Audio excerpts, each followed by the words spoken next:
ROCCAT contacted me and said I could have anything from the ROCCAT store. So I picked one of the most expensive things they had, the Vulcan Mini 2 Air. Costing at around $179, this would take it into premium keyboard territory and make it the same price as the current best gaming keyboard, the Wooting 60HE. My views on gaming keyboards have been completely transformed after using the 60HE.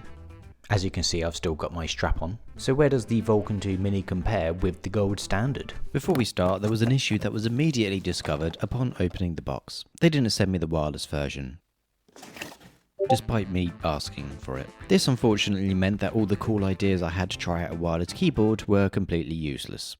Fortunately, there doesn't seem to be many differences between them apart from obviously the wireless part, and besides, I can just do this. The Vulcan Mini 2 is using ROCCAT's own Titan optical switch. These are fully branded as ROCCAT as well, and I couldn't find any information about who actually makes them. As the name suggests, these are optical and the ones I have are linear. There is a tactile version also available. They require 45 grams of force to actuate with an actuation point of just 1.4 millimeters. These are described as being quiet. And boy, I cannot wait to give you a sound check. This is a 65% version with a full size available as well. I would say this is a low profile one because it's just around 33mm in height. To round it off, the keyboard has an aluminium or aluminum top plate with the remaining surrounding of the keyboard being plastic.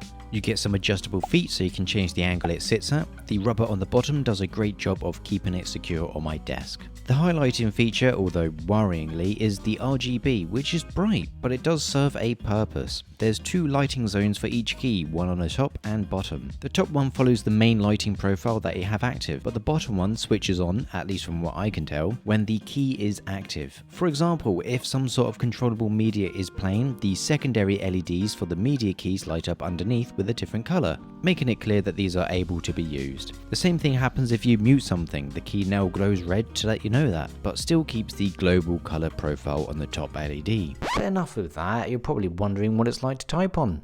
It is really bad. First, here's a quick sound check and some comparisons.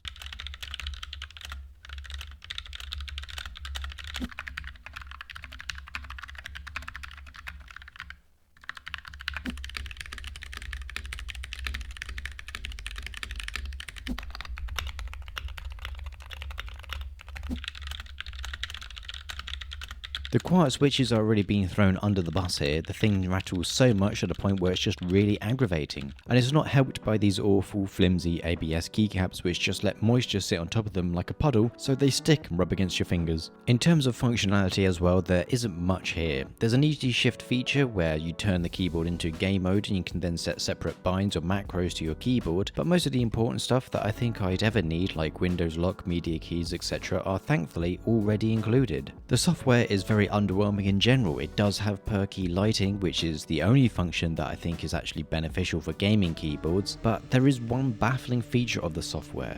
It has sounds that play when you type.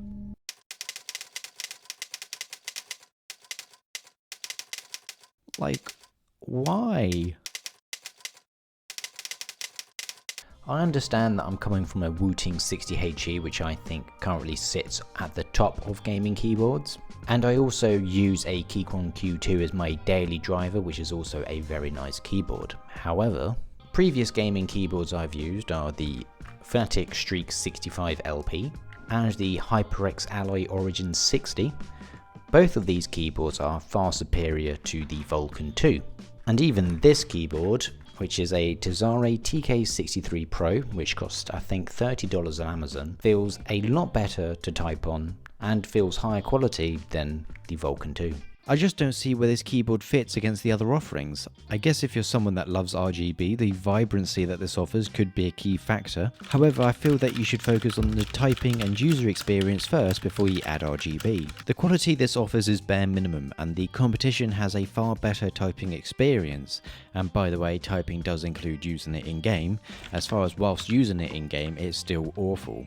The poor keycaps and overall quality just makes this really distracting to use. I would compare this to using one of those $10 keyboards that you find in any generic office or school setup. And the cost, this is $119.99 because it's not the wireless version. Honestly, if this was the wireless version, I'd be more annoyed because that one costs $179.99. I just can't understand why this keyboard costs that much. What am I even getting? It doesn't feel good to type on, it doesn't feel good to play with, you get some awful quality keycaps. It doesn't even have any outstanding functionality.